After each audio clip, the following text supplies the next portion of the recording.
धर्म की परिभाषा होती है जो धारण करने योग्य हो वह धर्म है, यानी जो अमल में लाने योग्य हो, आचरण में लाने योग्य हो वह धर्म है।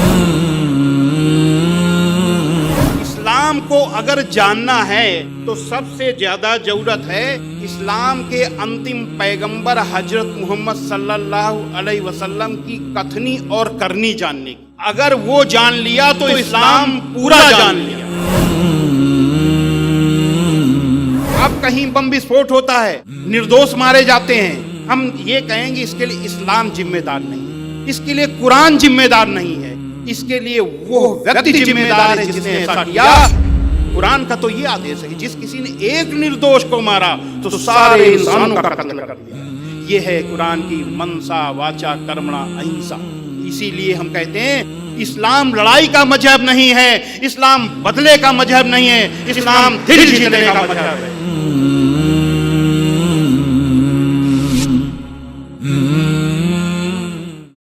आपको एक ऐसी शख्सियत से परिचय कराता हूँ जो अपने बेबाक अंदाज बयां के लिए दुनिया भर में मशहूर हैं।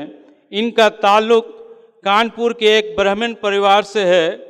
तालीम शिक्षा हासिल करने के बाद वो कारोबार में लग गए, लेकिन इनका दिल भौतिकता मटेरियलिटी में नहीं लगा और अध्यात्म स्पिरिचुअलिटी में मन का ध्यान गया।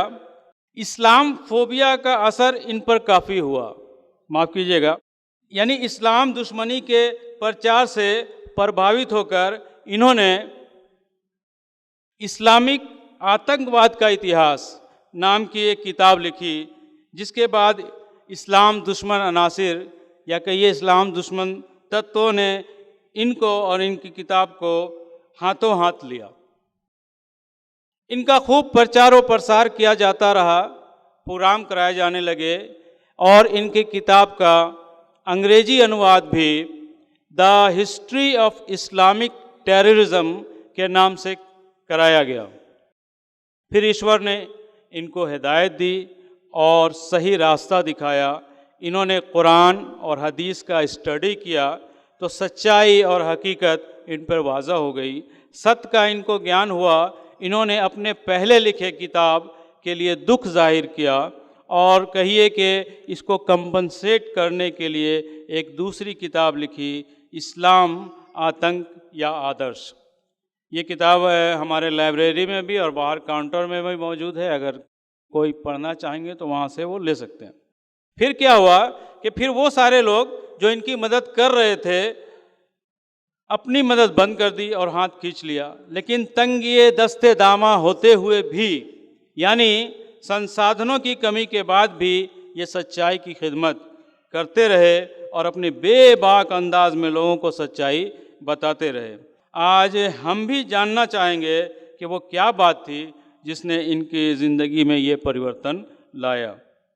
हमारे पुरजोर दरख्वास्त पर जामिया मिलिया दिल्ली का प्रोग्राम छोड़कर गिरिडीह आए हैं। आइए राष्ट्रीय मुस्लिम हिंदू एकता मंच के संस्थापक स्वामी लक्ष्मी शंकराचार्य का माइक पर इस्तकबाल करते हैं इस शेर के साथ, जो दिल के हो खूबसूरत, जो दिल के हो खूबसूरत, खुदा ने ऐसे लोग कम बनाए हैं। जो दिल के हो खूबसूरत, खुदा ने ऐसे लोग कम बनाए हैं और जिन्हें ऐसा बनाया है वो हमारे महफिल में तशरीफ़ लाए हैं। जनाब स्वामी लक्ष्मी शंकराचार्य। ओम पूर्णमदः पूर्णमिदं पूर्णात् पूर्णमुदच्यते पूर्णस्य पूर्णमादाय पूर्णमेवावशिष्यते। ओम शांति शांति शांति। मंच पर उपस्थित विभिन्न धर्मों के आदरणीय विद्वान गिरडीह के भाई और बहनों, धर्म का उद्देश्य है समाज में भाईचारा, प्रेम बढ़ाना, अन्याय और अत्याचार को समाप्त करना, अधर्म को समाप्त करना। लेकिन संसार में ऐसे भी लोग हैं जो धर्म का दुरुपयोग करते हैं। ऐसे लोग अपने कार्य में सफल न हो, इसके लिए आवश्यक है कि हम सबसे पहले अपने धर्म को जानें और उसके बाद पड़ोसी के धर्म को जानें। आज दुनिया में पड़ोसी का धर्म तो दूर, अपना ही धर्म नहीं जानते लोग। तो जब आप अपना धर्म नहीं जानेंगे, दूसरे का धर्म नहीं जानेंगे, तो धर्म के नाम पर आप बरगलाए जाएंगे। एक समय मैं भी विचलित हो गया था इस्लाम को लेकर के। इसका कारण कोई दूसरा नहीं था, इसका कारण वो लोग हैं जिन्होंने कुरान का हिंदी अनुवाद किया, लेकिन उसकी व्याख्या सही नहीं की, व्याख्या की ही नहीं। कुछ आयतें जिनको अगर गैर मुस्लिम पढ़े तो उसका अर्थ पढ़ने के बाद उसको लगेगा कि ये हमारे विरुद्ध। जैसे अगर युद्ध का आदेश श्रीमद् भगवत गीता में है, तो अगर ये आदेश क्यों आया, अगर ये न पता हो तो ये लगेगा कि श्रीमद् भगवत गीता में युद्ध है, कैसी धार्मिक पुस्तक है। लेकिन वो युद्ध किसके लिए है? अन्यायियों के लिए है, अत्याचारियों के लिए है। और कब हुआ? जब अन्याय और अत्याचार समाप्त करने के सारे रास्ते बंद हो गए, बातचीत के सारे रास्ते बंद हो गए, कोई रास्ता नहीं बचा सिवा युद्ध के। तो जब अन्याय और अत्याचार के विरुद्ध सारे रास्ते बंद हो जाएं, कोई रास्ता ना बचे, एक ही रास्ता बचे कि युद्ध, तो वो युद्ध धर्मयुद्ध होता है। लेकिन धर्मयुद्ध सदैव मर्यादित होता है। तो जो हमने आयतें देखी, उन आयतों में मुझे लगा कि ये हमारे विरुद्ध है। अभी मैंने बताया कि चाहे हिंदू हो चाहे मुसलमान, दूसरे का धर्म तो दूर रहा, अपना धर्म भी नहीं जानते, तो खुद धर्म विरुद्ध कार्य करते रहते हैं। समाज के हर वर्ग के, हर धर्म के लोग जो धर्म को नहीं जानते धर्म विरुद्ध कार्य करते हैं। जब धर्म को जानेंगे नहीं, धर्म विरुद्ध करेंगे। तो वो उदाहरण भी मिला। कुछ इतिहास हमने पढ़ा, कक्षा 6 से लेकर 8 तक, मोहम्मद बिन कासिम से लेकर औरंगजेब के बाद तक का। जो इतिहास इस तरीके से नहीं लिखा जाना चाहिए, क्योंकि ये वैमनस्य पैदा करता है, घृणा पैदा करता है। अब ये इतिहास लिखा किसने? समय है इसलिए हम इसको बता दें। ये इतिहास डिवाइड एंड रूल की पॉलिसी के लिए अंग्रेजों ने लिखा। तो वो इतिहास हमने पढ़ा जो यहाँ अंग्रेजों के बाद यहाँ के हुक्मरानों ने जारी रखा। तो एक तरफ कुरान मजीद की व्याख्या नहीं, दूसरी तरफ कुछ नासमझ मुस्लिम भाइयों की हरकतें, और तीसरी चीज इतिहास। तो हमको लगा कि ये कुल मिलाकर के बहुत बड़ा खतरा है। हमने किताब लिखी इस्लामिक आतंकवाद का इतिहास, the history of Islamic terrorism. लेकिन बाद में मुझको ये लगा, जब मैं आध्यात्म की ओर मुड़ा, गहराई से मुड़ा, तो धर्म की परिभाषा होती है जो धारण करने योग्य हो वह धर्म है, यानी जो अमल में लाने योग्य हो, आचरण में लाने योग्य हो वह धर्म है। धर्म की सफलता तभी जब वो अमल में लाया जाए, आचरण में लाया जाए, इसीलिए धर्म होता है। धर्म केवल सुनने के लिए नहीं होता कि कुरान मजीद को सुनो, हदीस को सुनो, श्रीमद् भगवत गीता को सुनो, गुरु ग्रंथ साहब को सुनो, उसको अमल में भी लाओ। तो चूंकि धर्म अमल में लाने के लिए होता है, और हमने किताब क्या लिखी? इस्लामिक आतंकवाद का इतिहास, यानी आतंकवाद को हमने इस्लाम से जोड़ा। तो अगर इस्लाम में आतंकवाद है तो उसको अमल में लाना चाहिए, यानी हर मुसलमान को अमल में लाना चाहिए। तो अगर हर मुसलमान उस आतंकवाद को अमल में लाएगा तो यहां 25 करोड़ आतंकवादी पैदा हो जाएंगे। तो मुझको लगा कहीं ना कहीं मुझसे गलती हुई है, हमको फिर से देखना चाहिए। और एक कहावत है, कहावत क्या है? श्री रामचरित मानस में है, जाकी रही भावना जैसी प्रभु मूरत देखी तिन तैसी। अगर आपकी भावना किसी भी जगह आतंकवाद को देखने की है तो आपको आतंकवाद दिखाई देगा। तो मुझे लगा कहीं ऐसा तो नहीं कि मैंने नेगेटिव सोच ले लिया हो इस्लाम के लिए, और मुझे कुरान मजीद में नकारात्मक चीजें आतंकवाद दिखाई दिया हो तो मैंने फिर से कुरान मजीद को पढ़ा। और सबसे बड़ी चीज ये कि उसको पढ़ने के पहले, अब ये जैसा कि अभी आपने बताया कि ईश्वर ने मुझको हिदायत दी, तो ईश्वर की ही प्रेरणा थी कि सबसे पहले मैंने इस्लाम के अंतिम पैगंबर हजरत मोहम्मद सल्लल्लाहु अलैहि वसल्लम की जीवनी पढ़ी। कुरान तो मैं 10 बार पढ़ चुका था, लेकिन अब जब मैंने पढ़ना शुरू किया तो मैंने सबसे पहले जीवनी पढ़ ली। जब जीवनी पढ़ी तो मुझे ये लगा कि जिन आयतों को हमने आतंकवाद से जोड़ा था वो आयतें आतंकवाद के विरोध के लिए आई। यानी जो युद्ध हुए वो युद्ध अन्याय और अत्याचार से लड़ने के लिए आए, न कि अन्याय और अत्याचार को करने के लिए आए। क्योंकि इस्लाम के अंतिम पैगंबर हजरत मोहम्मद सल्लल्लाहु अलैहि वसल्लम पर अत्याचार हो रहे थे।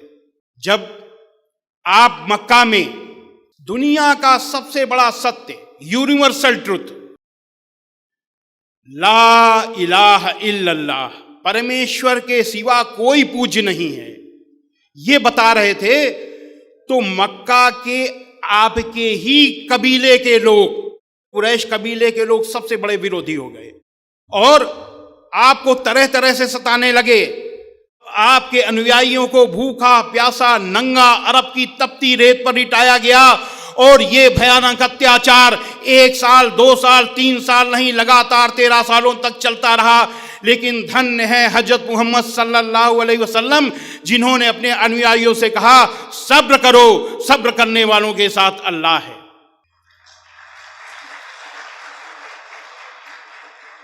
जो साधु प्रवृत्ति के लोग होते हैं, जो नबी पैगंबर ईश्वर के दूत होते हैं, वो कभी भी बुराइयों से परास्त नहीं होते, बुराइयों से हारते नहीं हैं।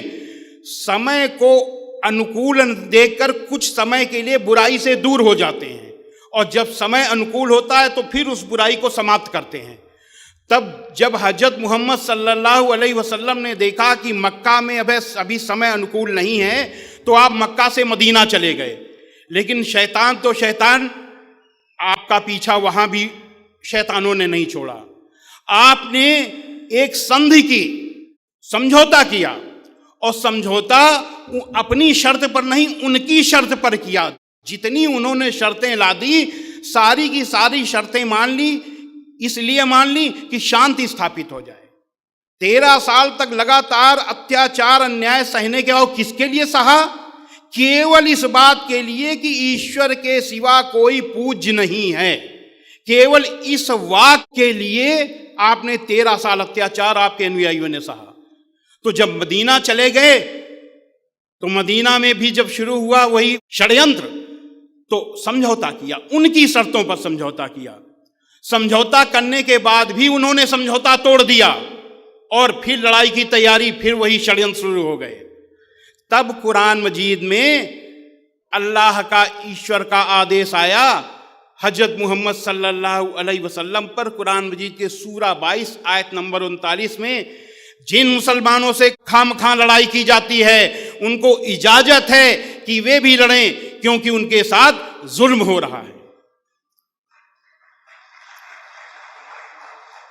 जब सारे रास्ते बंद हो गए, यही तो हुआ था महाभारत में, जब कौरवों ने पांडवों पर अन्याय किया। पांडव कौरवों के पिता धृतराष्ट्र जो कि राजा थे उनके पास गए और कहा ये हमारे साथ अन्याय हुआ है।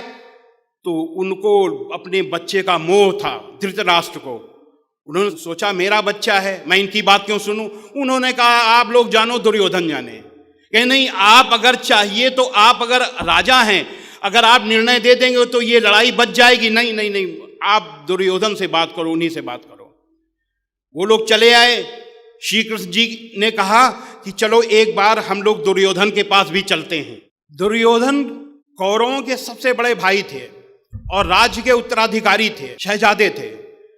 तो जब उनके पास गए, श्री कृष्ण जी ने कहा कि देखिए ये 5 पांडव हैं और इनको दाल रोटी के लिए 5 गांव दे दीजिए, और हम लोग युद्ध नहीं चाहते, आपने सारा राज्य ले लीजिए, केवल 5 गांव दे दीजिए।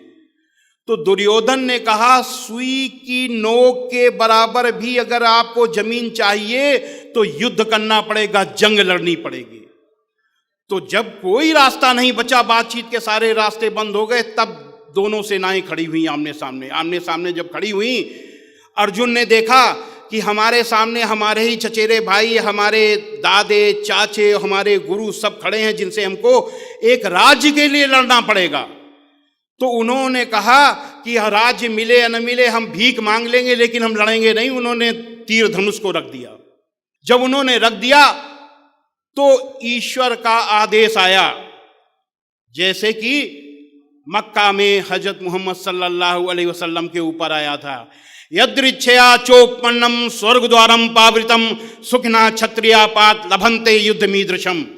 अय अर्जुन, स्वर्ग के खुले हुए दरवाजे के समान अन्याय, इस तरीके के युद्ध को जो अन्याय, अत्याचार और अधर्म के विरुद्ध लड़ा जाता है, ये भाग्यवान क्षत्रिय यानी किस्मत वाले लड़ाके ही पाते हैं। हतो वा प्राप्त स्वर्गम जित्वा वा भोक्षसे महीम तस्मादुत्तिष्ठ कौन्तेय युद्धाय कृत निश्चया। और अर्जुन, अगर इस धर्म युद्ध को जो अन्याय, अत्याचार और अधर्म के विरुद्ध लड़ा गया है, इसको लड़ने में अगर तू मारा जाएगा तो तू स्वर्ग को जाएगा, अगर जीतेगा तो पृथ्वी का भोग करेगा। इसलिए युद्ध का दृढ़ निश्चय करके खड़ा हो जा। अच्छेत त्वमिमं धर्म्यम संग्रामम न करिष्यसि ततः स्वधर्मम कीर्तिम च हित्वा पापम अवाप्स्यसि। किंतु यदि तू इस धर्मयुक्त संग्राम को, इस धर्मयुद्ध को नहीं करेगा, तो जो तेरा यश है कि तू बहुत बड़ा तीरंदाज है, तेरा यश समाप्त हो जाएगा, तेरा धर्म खत्म हो जाएगा और तू पाप को प्राप्त होगा और नरक को जाएगा। तब फिर युद्ध हुआ। ठीक इसी तरीके से वहां राज्य के लिए युद्ध था, यहां ला इलाहा इल्लल्लाह, परमेश्वर के सिवा कोई पूज्य नहीं है, इसके लिए युद्ध शुरू हुआ। क्योंकि बातचीत के सारे रास्ते बंद हो गए। धर्म युद्ध मर्यादित होता है, इसलिए सूरा 2 आयत नंबर 190 में इस युद्ध को मर्यादित किया अल्लाह ने कि जो लोग तुमसे लड़ते हैं तुम भी खुदा की राह में उनसे लड़ो, मगर जाति न करना, कि जाति करने वालों को अल्लाह नापसंद करता है।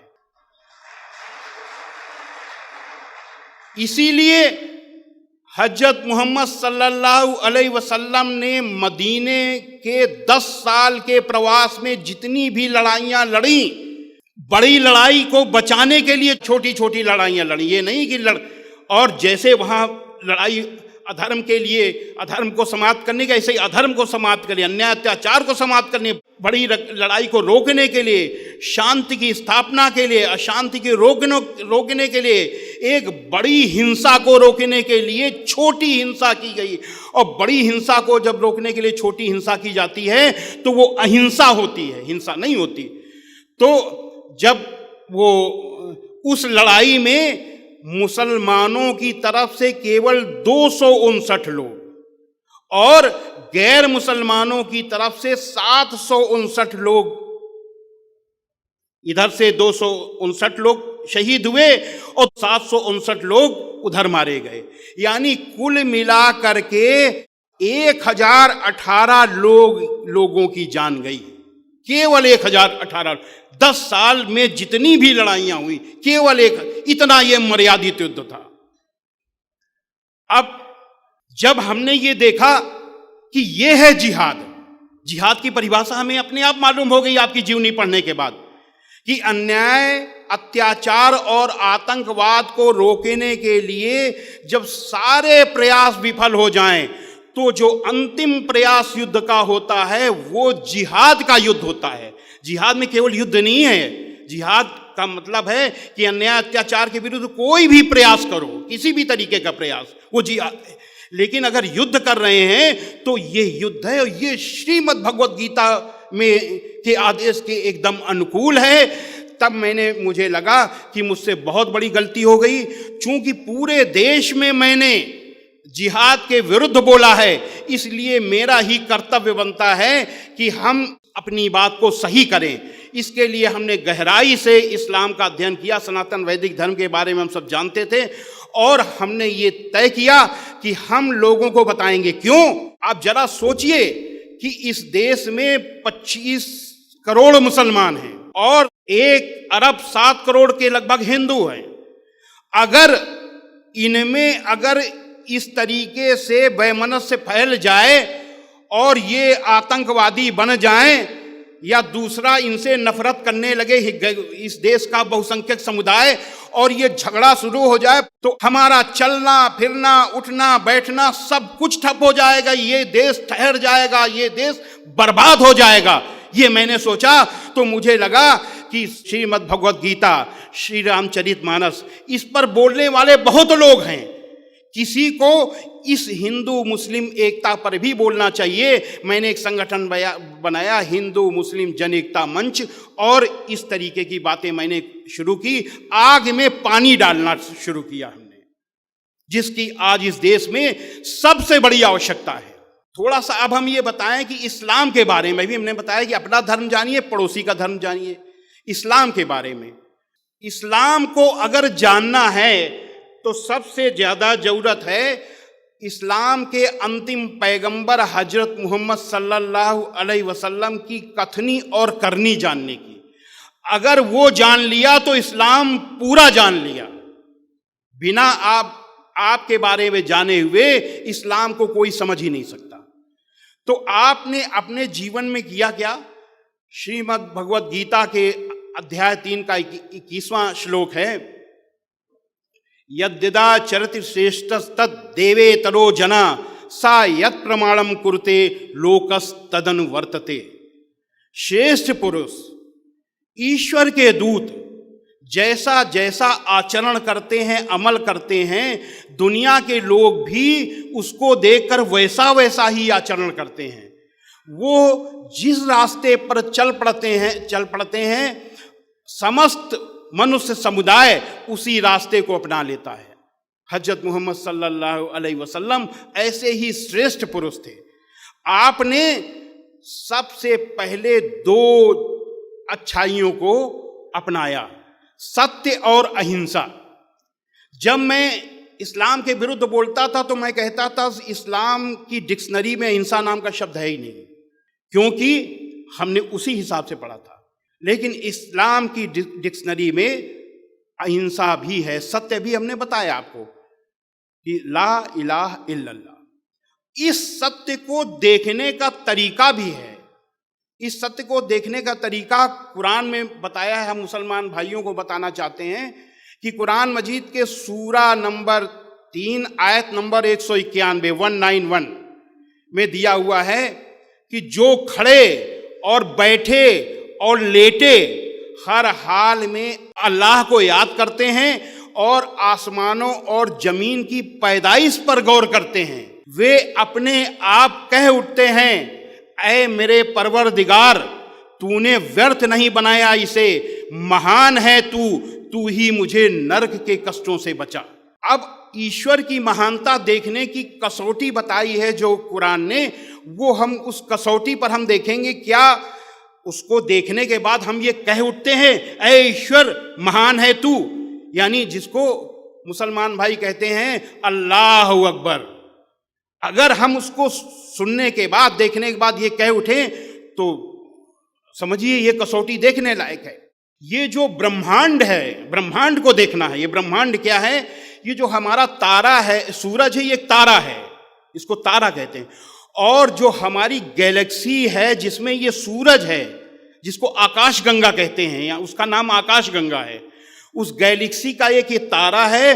उस गैलेक्सी में 200 अरब सूरज हैं और ऐसे ऐसे सूरज हैं जो इससे भी हजारों लाखों गुना बड़े सूरज हैं ऐसे, और हजारों गुना ज्यादा प्रकाशवान सूरज हैं। ऐसा नहीं कि सब इसी के बराबर हैं। तो हमारी गैलेक्सी में ही 200 अरब सूरज हैं और अभी तक ऐसी गैलेक्सी 200 अरब देखी जा चुकी हैं। जरा समझिए, एक गैलेक्सी में 200 अरब सूरज, और ऐसी गैलेक्सी ही 200 अरब देखी जा चुकी हैं। और ऐसी ऐसी गैलेक्सी हैं जिसमें सैकड़ों खरब सूरज हैं एक ही गैलेक्सी में। और ये जो आखिरी गैलेक्सी देखी गई है वो यहां से 13 अरब 60 करोड़ प्रकाश वर्ष दूर है। 13 अरब 60 करोड़ प्रकाश वर्ष दूर। जरा इसको सोचिए, तब ईश्वर अपने आप लगता है कि बस ईश्वर से बड़ा कोई नहीं है। तो अब ये प्रकाश वर्ष क्या है? जो प्रकाश है, ये जो लाइट है, टार्च मारिए, रोशनी वहां गई, तो ये जो रोशनी की चाल है, वेग, 1 सेकंड में 3 लाख किलोमीटर जाती है। यानी इसकी चाल 1 घंटे में 1 अरब 8 करोड़ किलोमीटर, 1 घंटे में 1 अरब 8 करोड़ किलोमीटर, एक दिन में 25 अरब 92 करोड़ किलोमीटर, और एक साल में ये 9460 अरब 80 करोड़ किलोमीटर जाती है एक साल में। तो जो एक साल में जो प्रकाश दूरी तय करता है, इसी दूरी को 1 प्रकाश वर्ष दूरी कहते हैं। यानी अगर कोई कह दे कि 1 प्रकाश वर्ष दूर एक सूरज है, तो इसका मतलब वो यहां से 9460 अरब 80 करोड़ किलोमीटर दूर है। अब ऐसे सुनने में लगता है 9460 अरब, हाँ ठीक है, लेकिन उसकी गहराई जरा समझिए, तब समझ में आएगी है कितना। आज हवाई जहाज की रफ्तार 900 किलोमीटर अधिकतर होती है, 900 किलोमीटर। इस रफ्तार से अगर हम जाएं तो दुनिया के एक कोने से दूसरे कोने में पहुंचने में हमको 24 घंटे से कम समय लगता है। दुनिया में कि किसी भी कोने में जाएं, अगर लगातार वो चलता रहे, पेट्रोल न ले, रुके ना, लगातार चलता रहे, तो 24 घंटे भी नहीं लगेंगे, दुनिया के किसी भी कोने में हम पहुंच जाएंगे। अगर हम इसको 900 किलोमीटर की जगह 1000 किलोमीटर, 100 किलोमीटर और बढ़ा दें, हम मान लें हवाई जहाज की चाल 1 घंटे में 1000 किलोमीटर है, और इस हवाई जहाज में हम बैठ जाएं 1000 किलोमीटर प्रति घंटा की चाल वाले हवाई जहाज में, और 1 प्रकाश वर्ष दूर हमको जाना हो, तो हमको कितना टाइम लगेगा? 1000 प्रति घंटा की चाल से चलने वाले हवाई जहाज को लगातार 10,80,000 साल चलना पड़ेगा, तब 1 प्रकाश वर्ष दूर जाएगा। ये इतना 1 प्रकाश वर्ष दूर होता है, 10,80,000 साल हवाई जहाज चलता रहे लगातार। और ये दूरी कितनी बताई अभी तक ब्रह्मांड की देखी गई? 13 अरब 60 करोड़ प्रकाश वर्ष दूर। कितना अनंत ये ब्रह्मांड है जिसको देखा गया अभी, ये इस और छोर नहीं है इसका ये कोई। और उसको जो एस्ट्रोफिजिक्स के जो वैज्ञानिक हैं, जो जानते हैं तारों के बारे में, वो उसकी तुलना करते हैं। तारे इतने हैं, सूरज इतने हैं कि जितने इस पृथ्वी में समुद्र 70% है, 70% समुद्र है। इस समुद्र में रेत के जितने कण हैं, पूरे समुद्र में रेत के जितने कण हैं, उसका भी सैकड़ों गुना ज्यादा तारे हैं अभी तक जो देखे गए हैं। इस अनंत ब्रह्मांड को रचने वाला जो ईश्वर है, वो कितना अनंत है। इस अनंत ब्रह्मांड में इस हमारे सूर्य का अस्तित्व ही ना के बराबर है, और पृथ्वी का अस्तित्व बिल्कुल शून्य की तरह है। तो इस पृथ्वी में रहने वाले व्यक्ति का यह अस्तित्व क्या होगा? तो अगर कोई कह दे, बहुत से लोग यहां अभी तक रहे हैं, जिन्होंने अभी भी हैं, जिन्होंने अपने को ईश्वर कह दिया कि मैं ही ईश्वर हूं, अपनी चालीसा पढ़वाना शुरू कर दिया। बहुत से लोग आए और 100 साल पहले, 200 साल पहले मर गए, उनको हम लोगों ने ईश्वर कहना, ब्रह्म कहना शुरू कर दिया कि यही ईश्वर थे। इससे बड़ी नादानी, इससे बड़ी मूर्खता क्या हो सकती है? वो ब्रह्मांड की रचना को देख लें, उसके बाद उनको समझ में आया कि जिस पृथ्वी का अस्तित्व बिल्कुल शून्य की तरह है, उसमें वो इंसान जो यहीं पैदा हुआ, यहीं बड़ा हुआ, बूढ़ा हुआ, मर गया बीमार होकर के, उसको आप बता रहे हो अनंत ब्रह्मांड का रचयिता बता रहे हो। वो मर गया, ब्रह्मांड अभी मौजूद है, अरबों अरबों साल रहेगा। वो मर गया, ईश्वर मर गया। कितनी बड़ी बेवकूफ़ी की बात है। श्वेताश्वतरोपनिषद के अध्याय 4 का 19वां श्लोक है, नैन मूर्धम न तिर्यंचम न मध्य परिजग्रभृत न तस्य प्रतिमा अस्ति यस्य नाम महद्यशः। जिस परमेश्वर की प्रशंसा, नाम माने प्रशंसा, जिस परमेश्वर की प्रशंसा अनंत है, उसकी किसी से तुलना नहीं की जा सकती, किसी से उपमा नहीं दी जा सकती, क्योंकि अनंत की तुलना नहीं हो सकती। और उस परमेश्वर की रचना, ये ब्रह्मांड के ओर छोर को इधर से उधर से, ऊपर से नीचे से या बीच को ना तो नापा जा सकता है और न वहाँ पहुँचा जा सकता है। ये श्वेता शतरोपनिषद उपनिषद एक है, बहुत ही महत्वपूर्ण उपनिषद, श्वेता शतरोपनिषद के अध्याय 4 का 19वां श्लोक है। तो ये है परमेश्वर। फिर आप कहेंगे परमेश्वर है कौन? तो न तस्य कार्यम करणम च विद्यते। उस परमेश्वर के शरीर और इंद्रियां नहीं हैं, वो उसका कोई आकार नहीं, शरीर इंद्रियां हैं ही नहीं उस परमेश्वर के। ये श्वेता शतरोपनिषद के अध्याय 8 का श्लोक है। और अब वो है कैसा? आप कहेंगे जब शरीर इंद्रियां नहीं तो उसको क्या कहें उसको? तो उसको सनातन वैदिक धर्म में कहा गया है ओम। वो शब्द रूप ब्रह्म है, वो ब्रह्म शब्द रूप है। ओम औम अकारे संस्थितो ब्रह्मा उकारे विष्णुरास्थिता मकारे संस्थितो रुद्रस्ततो स्यांतः परात्परा।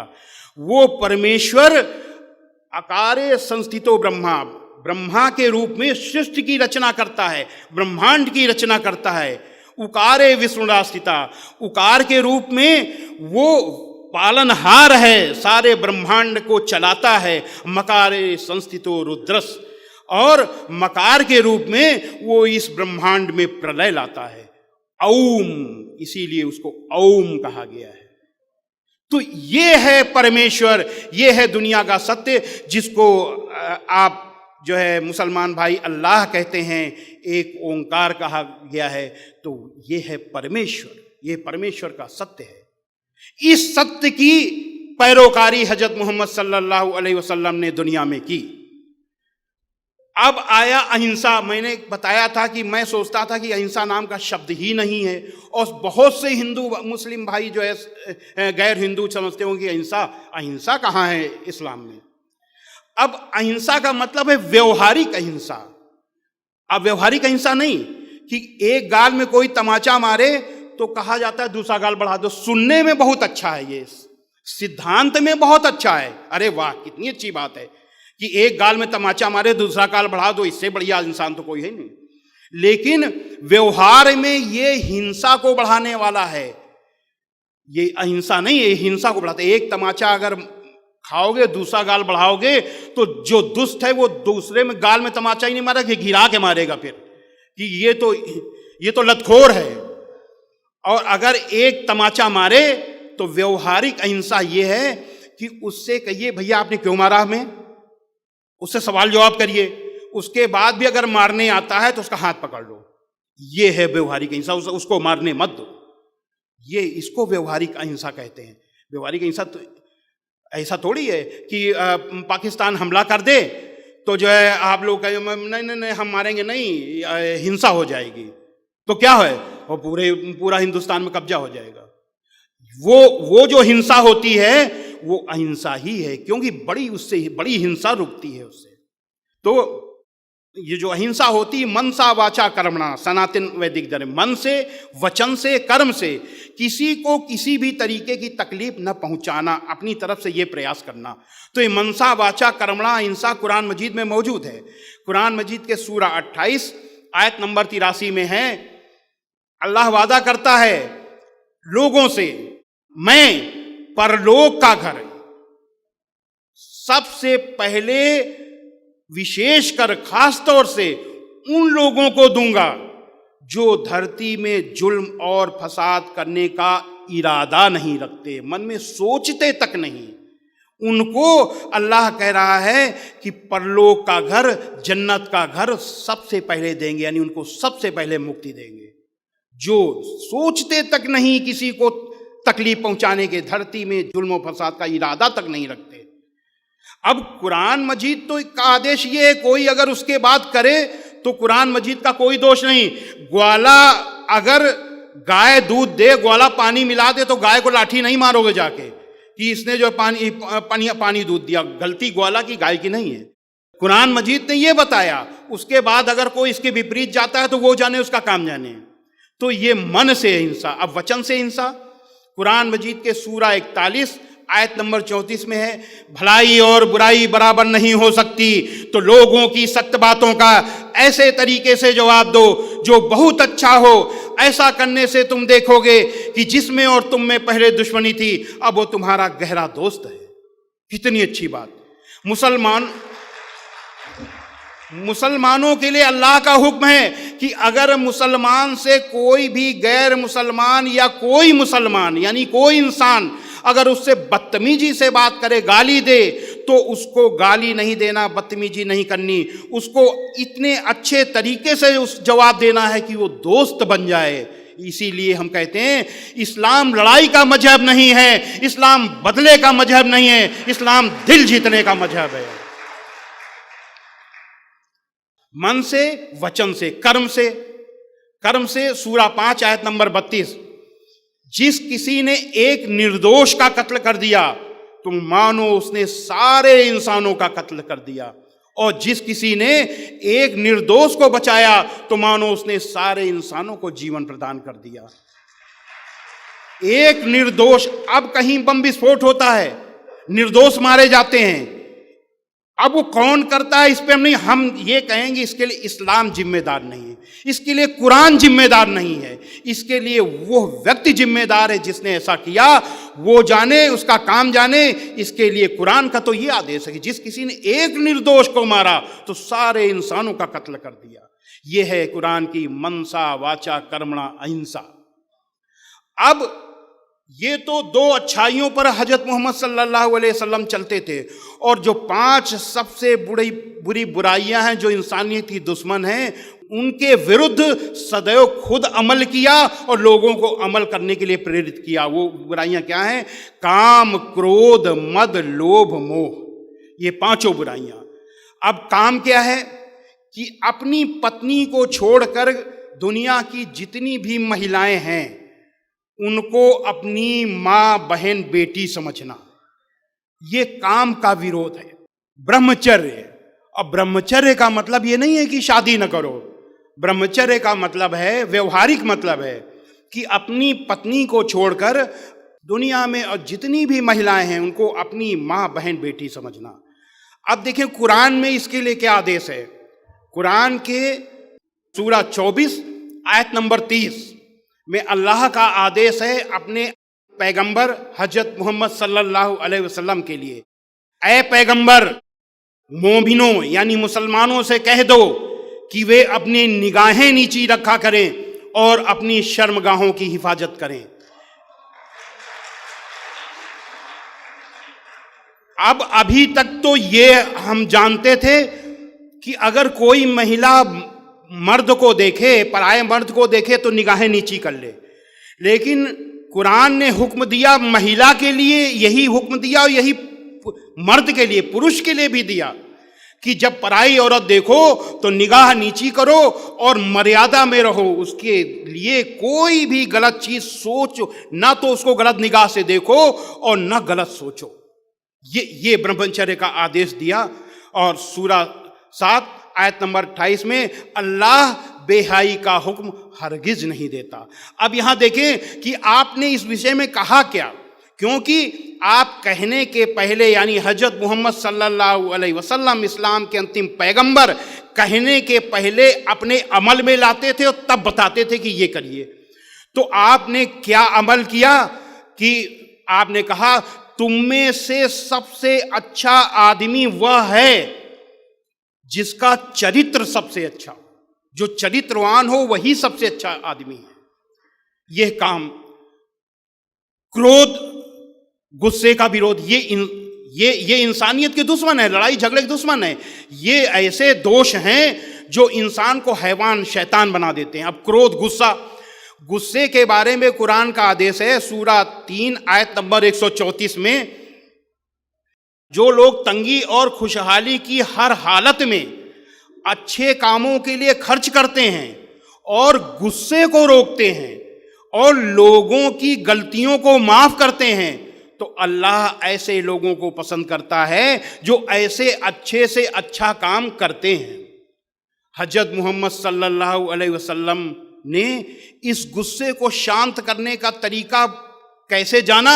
अल्लाह के हुक्म से जाना। अल्लाह ने हुक्म दिया कि इस गुस्से को शांत करने का तरीका है कि गलतियों को माफ करो। सीधा सीधा आपको हुक्म आया सूरा 7 आयत नंबर 199 में, ऐ मोहम्मद माफी का तरीका अपनाओ और भलाई का हुक्म देते रहो और अज्ञानियों से किनारा कर लो। तो अब माफी का तरीका हजरत मोहम्मद सल्लल्लाहु अलैहि वसल्लम ने अपना लिया। क्यों? कि कुरान हजरत मोहम्मद सल्लल्लाहु अलैहि वसल्लम पर उतरने के बाद आपके दिल में उतर गई। दिल में उतरने के बाद आपके कर्मों में उतर गई। आपके एक एक कर्म अल्लाह के हुक्म के अनुसार ही हुआ करते थे। आपने अपनी डिक्शनरी में एक ही शब्द रखा, माफी, माफी और माफी। मैंने भी बताया कि मक्का में आपके खिलाफ पूरा का पूरा माहौल था। आपको तरह तरह से सताया गया, आपकी जान लेने की कोशिश की गई, आपके अनुयायियों को भूखा प्यासा नंगा अरब की तपती रेत पर लिटाया गया। लेकिन इसके बाद उसी मक्का को जब आपने जीता, किस लिए जीता? क्योंकि उसमें अधर्मियों का, अन्यायियों का, अत्याचारियों का शासन था, जैसे कौरवों का शासन था। उस शासन को जीतने के लिए जब मक्का को जीता तो फतेह मक्का के दिन उन अबू सुफियान को, जो आपके विरुद्ध हर लड़ाई में सेनापति रहते थे, उहद नाम की जगह पर जब एक लड़ाई हुई थी, उस लड़ाई में आप बुरी तरह घायल हुए थे, आपके तमाम अनुयायी शहीद हुए थे। उन अबू सुफियान को जो देखा तो कहा अबू सुफियान को माफी, और जो अबू सुफियान के घर में दाखिल हो जाए उसे माफी, जो अपने घर के दरवाजे बंद कर ले उसे माफी, और जो मस्जिद में चला जाए उसे माफी। अब सोचिए कि 10,000 की फौज लेकर के आप आए थे, अनुयायी लेकर के आए थे। 10,000 की फौज जब मक्का में घुसी तो मक्का के निवासी थर थर कांपने लगे, क्योंकि वो आपको सताते रहे थे। सोचा आज क्या होगा, कोई इधर छुपा कोई उधर छुपा। जब आपने देखा कि सब छुप रहे हैं तो छुपने का बहाना लिया कि जो यहाँ छुपे उसे माफी, जो वहाँ छुपे उसे माफी, जो वहाँ छुपे उसे माफी। यानी माफी, माफी और माफी। हजरत मोहम्मद सल्लल्लाहु अलैहि वसल्लम एक ही शब्द जानते थे, माफी, माफी और माफी। काम, क्रोध, मद, घमंड। घमंड के बारे में क्या है? अभी हमने बताया कि कुरान मजीद में जो अल्लाह के आदेश हैं वही हजरत मोहम्मद सल्लल्लाहु अलैहि वसल्लम का अमल है, आचरण है। क्योंकि पहले वो आचरण में लाते थे तब बताते थे कि आयत आई है। तो सूरा 4 आयत नंबर 36 में है, अल्लाह ऐसे व्यक्ति को पसंद नहीं करता जो इतराता और डींगे मारता हो। सूरा 16 आयत नंबर 23 में है, अल्लाह ऐसे लोगों को पसंद नहीं करता जो अपने को महान समझते हों। सूरा 25 आयत नंबर 63 में है कि अल्लाह के बंदे वही हैं जो धरती पर नरमी से चलते हैं, और जब जाहिल लोग उनसे जाहिलाना बातचीत करें तो कह देते हैं तुमको सलाम। उनसे बहस नहीं करते, क्योंकि जाहिल आदमी से बहस करना, बातचीत करना मूर्खता है, समय की बर्बादी है। तुमको सलाम, आगे बढ़ो। इसमें आपने कहा क्या? एक बार आपकी पत्नी हजरत आयशा उनका नाम था, तो उन्होंने बताया, एक बुखारी शरीफ की हदीस नंबर 6024 है, उसमें उन्होंने बताया कि कुछ यहूदी आपके पास आए और उन्होंने आपसे कहा कि तुम्हें मौत हो। तो मैंने सुना, मुझे गुस्सा आ गया, मैंने उनसे कहा तुम्हें मौत हो और लानत हो। तो आपने यानी हजरत मोहम्मद सल्लल्लाहु अलैहि वसल्लम ने फरमाया, ऐ आयशा जाने दो, ऐसा मत कहो। अल्लाह ताला हर काम में नरमी और शालीनता पसंद करता है। अब यहां पर मुझे एक बुढ़िया माई की सत्य घटना याद आ रही है। वो बुढ़िया माई आप ही के कबीले, कुरैश कबीले की थी, मक्का में रहती थी। जिस रास्ते से आप जाते थे आपसे इतना चिढ़ती थी कि उस रास्ते में वो बैठी रहती थी, और जब आप निकले तो उनके ऊपर, आपके ऊपर कूड़ा फेंक दे। रोज कूड़ा फेंकती थी, आप साफ करके चले जाते थे। एक बार कूड़ा नहीं फेंका, 2 बार नहीं फेंका, 3 बार नहीं फेंका। आपने सोचा बुढ़िया माई कहीं बीमार तो नहीं हो गई। आपने सोचा कि हमको जाना चाहिए, पता करना चाहिए, बुढ़िया माई बीमार हो गई हो शायद। आप घर के नज़दीक गए, आपने आवाज़ दी, माई माई। बुढ़िया माई ने पूछा, कौन? आपने जवाब दिया, मैं मोहम्मद। इतना सुनना था कि बुढ़िया माई बहुत जोर से नाराज हुई, बोली, ऐ मोहम्मद यहां कैसे आए? आपने बड़ी नरमी से जवाब दिया, माई 3 दिन से आपने मेरे ऊपर कूड़ा नहीं फेंका, मैंने सोचा कहीं आप बीमार तो नहीं हो गई, मैं आपको देखने चला आया। इतना सुनना था कि बुढ़िया माई फूट फूट कर रोने लगी, ए मोहम्मद आप कितने अच्छे हो, मैं कितनी बुरी हूं, मैं आपके ऊपर रोज कूड़ा फेंकती थी और आप मेरा हाल लेने आए हो। और अंतिम समय बुढ़िया माई आपकी अनुयायी बन गई। भलाई और बुराई बराबर नहीं हो सकती, तो लोगों की सख्त बातों का ऐसे तरीके से जवाब दो जो बहुत अच्छा हो। ऐसा करने से तुम देखोगे कि जिसमें और तुम में पहले दुश्मनी थी, अब वो तुम्हारा गहरा दोस्त है। हजरत मोहम्मद सल्लल्लाहु अलैहि वसल्लम ने बुढ़िया माई से लड़ाई नहीं की, बुढ़िया माई से बदला नहीं लिया, बुराई का बदला बुराई से नहीं दिया। हजरत मोहम्मद सल्लल्लाहु अलैहि वसल्लम ने अपना आचरण इस तरीके से दिखाया कि बुढ़िया माई अंतिम समय आपकी अनुयायी हो गई, बुढ़िया माई का दिल जीत लिया। फिर मैं कह रहा हूं, इस्लाम दिल जीतने का मजहब है। काम, क्रोध, मद, लोभ, लालच। लालच के बारे में कुरान में क्या कहा गया है? लालच के बारे में है कुरान मजीद के सूरा 3 आयत नंबर 14 में, लोगों को मनपसंद चीजें, औरतें, औलाद, सोने चांदी के ढेर, चुने हुए घोड़े, मवेशी और खेती की जमीनें, ये बहुत अच्छी लगती हैं, मगर ये चंद दिनों की दुनियावी जिंदगी के सामान है, थोड़े दिनों की। और सच तो ये है कि जो सबसे अच्छा ठिकाना है वो तो अल्लाह के पास है। आप लोगों ने सपना देखा होगा, अच्छा देखा, बुरा देखा। सपने में बहुत अच्छी अच्छी चीजें पाई, नींद खुली तो बड़ा दुख हुआ, रे रे रे सब चला गया। कहाँ चला गया? सपने में रह गया। आंख खुली, कुछ नहीं, सपने की चीज सपने में रह गई। बुरा सपना देखा तो आंख खुली, अरे रे बच गए। बुरा सपना सपने में रह गया, आंख खुली, कहीं कुछ नहीं। वो सपना 3-4 घंटे का है। वो ईश्वर इसलिए दिखाता है, झंझोड़ता है। ईश्वर दयालु है, कृपालु है, झंझोड़ता है कि देखो जैसे उस सपने की चीज वहीं छूट गई, वैसे यहाँ की चीज यहीं छूट जाएगी। इसलिए अच्छा काम करो, ईश्वर का नाम लो, यही साथ जाएगा। यहाँ आज तक कोई कुछ लेकर के नहीं गया। इसलिए आसक्ति मत रखो, लालच मत रखो। काम, क्रोध, मद, लोभ, मोह। मोह, जब मोह होता है तब अन्याय होता है। क्या है? मुसलमान भाइयों में धर्म बंधुत्व की भावना बहुत है, बहुत मोह है। एक मुसलमान को दूसरे, ये हम सत्य बैठ, हमने क्या कहा? धर्माचार्य को असत्य नहीं बोलना चाहिए, सत्य बोलना चाहिए। वो चाहे किसी को अच्छा लगे या बुरा लगे, लेकिन हो सत्य। सत्यम ब्रूयात प्रियम ब्रूयात, न ब्रूयात सत्य प्रियम। सत्य बोलो, प्रिय बोलो, लेकिन ऐसा सत्य न बोलो जो अप्रिय हो। लेकिन साथ में ये भी है कि वो सत्य जरूर बोलो, भले ही वो बुरा लगे। तो अब क्या है? धर्म बंधुत्व की भावना बहुत है। अगर मोहम्मद अहमद को पता चला कि हमीद से झगड़ा हो गया, रामचंद्र का झगड़ा हो गया, अरे हमीद से रामचंद्र का झगड़ा हो गया, डंडा लिया, हाकी लिया, जो मिला दौड़ पड़े और झगड़े पे पिल पड़े। ये क्यों? धर्म बंधुत्व की भावना। ये अच्छाई भी है, बुराई भी है। अच्छाई ये है कि चलिए बुरे समय में साथ देना, बुराई ये है कि कहीं ऐसा तो नहीं कि आप जो है क्या नाम अन्याय का साथ दे रहे हो। यहां अगर दंगा हुआ तो यहां दंगे का बदला, गिरडीह के दंगे का बदला धनबाद में नहीं हो सकता, धनबाद के दंगे का बदला गिरडीह में नहीं हो सकता। ये इस्लाम में सबसे बड़ा न्याय की बात बताई, वो आगे हम बताने जा रहे हैं। कुरान मजीद के सूरा 4 आयत नंबर 135 में है कि ऐ ईमान वालो, इंसाफ पर कायम रहो और अल्लाह के लिए सच्ची गवाही दो, चाहे इसमें तुम्हारा, तुम्हारे माँ बाप का या तुम्हारे रिश्तेदारों का नुकसान ही क्यों न हो। इंसाफ पर कायम रहो, चाहे उसमें ये नहीं देखना कि किसका नुकसान है, कि हमारा ये कौन है।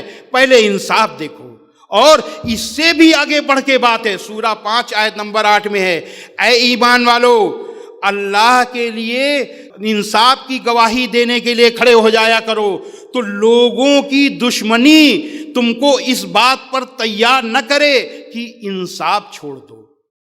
दुश्मन के लिए भी अल्लाह का हुक्म है कि इंसाफ की गवाही दो, उसके साथ इंसाफ करो, भले ही दुश्मन है, इंसाफ करो, बेइंसाफी न होने पाए। नहीं तो अगर अल्लाह के, हम गैर मुस्लिमों को बता दें, बस थोड़ी सी बात रह गई है, गैर मुस्लिमों को बता दें कि कुरान में अल्लाह के आदेश मानने के लिए हर मुसलमान बाध्य है, तो अल्लाह का हुक्म ये है। अब आपने किया क्या? हजरत मोहम्मद सल्लल्लाहु अलैहि वसल्लम बहुत ही न्यायप्रिय थे। आपके दुश्मन, आपके विरोधी भी जानते थे कि वो हम विरोधी जरूर हैं, लेकिन न्याय की बात आएगी तो बिल्कुल न्याय करेंगे। एक बार एक यहूदी और एक मुसलमान का किसी बात पे झगड़ा हुआ। यहूदी सही जगह पर था किसी चीज को लेकर के, मुसलमान गलत था। तो मुसलमान ने सोचा कि इसका फैसला करवा लेते हैं और इसको अपनी बात बनवा लेते हैं। तो उसने सोचा कि ऐसा है कि हम तुम बेकार लड़ रहे हैं, चलो फैसला करवा लेते हैं, हजरत मोहम्मद सल्लल्लाहु अलैहि वसल्लम के पास चलते हैं और उनसे फैसला करवा लेते हैं। जब यहूदी ने आपका नाम सुना तो सोचने लगा बिल्कुल सही फैसला हो जाएगा, क्योंकि वो जानता था कि हम सही हैं। तो हाँ हाँ बिल्कुल बिल्कुल चलो। मुसलमान ने सोचा कि वो हजरत मोहम्मद सल्लल्लाहु अलैहि वसल्लम मुसलमान है, हम भी मुसलमान हैं, इसलिए हमारे फेवर में फैसला करेंगे। वो इस गलत फहमी में था। गए, दोनों ने अपनी बात बताई, आपने यहूदी के पक्ष में फैसला दे दिया। जब यहूदी के पक्ष में फैसला दे दिया तो मुसलमान को लगा अरे ये तो बड़ा गड़बड़ हो गया, हम तो सोच रहे थे मेरा फैसला करेंगे, मैं मुसलमान हूं, ये तो बड़ा गलत हो गया। तो बाहर निकला, निकलने के बाद कहने लगा देखो यार, फैसला जो है एक ठीक नहीं होता, कम से कम 2 फैसले होने चाहिए, 1 से 2 भला। तो ऐसा करते हैं कि हजरत उमर के पास चलते हैं, उनसे ही फैसला करा लेते हैं, और वो उनकी बात बहुत मानते हैं हजरत मोहम्मद सल्लल्लाहु अलैहि वसल्लम। तो कहे चलो भाई चलो, उनके पास चलो, क्योंकि वो उसकी मजबूरी थी। वो गया तो दोनों ने बताया कि ये बात हुई। फिर यहूदी ने बताया हम हजरत मोहम्मद सल्लल्लाहु अलैहि वसल्लम के पास गए थे, उन्होंने हमारे फेवर में फैसला दिया। तो हजरत उमर ने पूछा मुसलमान से क्या ये सही बोल रहा है? कहे हाँ सही बोल रहा है। तो हजरत उमर ने तलवार उठाई और उससे मुसलमान से कहा कि अब जो मेरा फैसला होगा इससे होगा, ये तलवार से होगा। अब तुम्हारी गर्दन में तलवार चलेगी, तुम सीधा चले जाओ। जब हजरत मोहम्मद सल्लल्लाहु अलैहि वसल्लम ने फैसला कर दिया तो आपकी बेहुरमती करने के लिए यहां आए हो, और वो फैसला बिल्कुल सत्य होगा।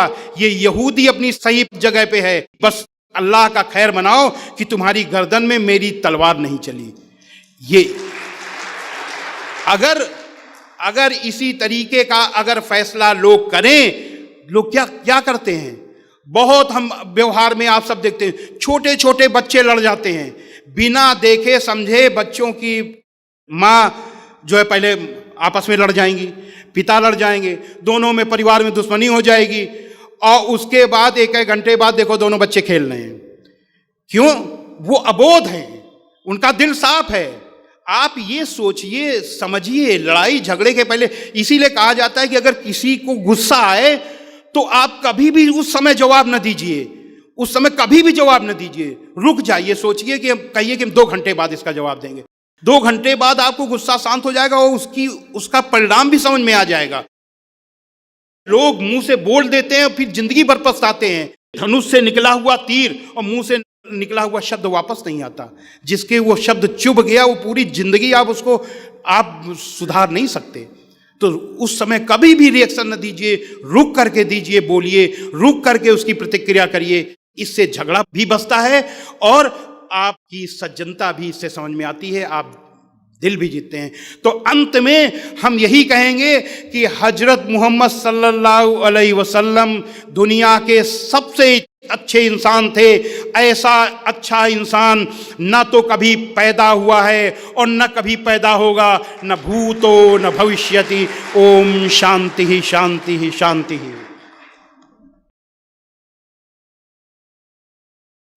मन तो कर रहा था कि वो बोलते चले जाए और हम सुनते चले जाए, मजलिस में महफिल में यह खामोशी भी बता रही है कि अभी तिश्नगी बाकी है, इंशाअल्लाह फिर कभी इसको पूरा किया जाएगा।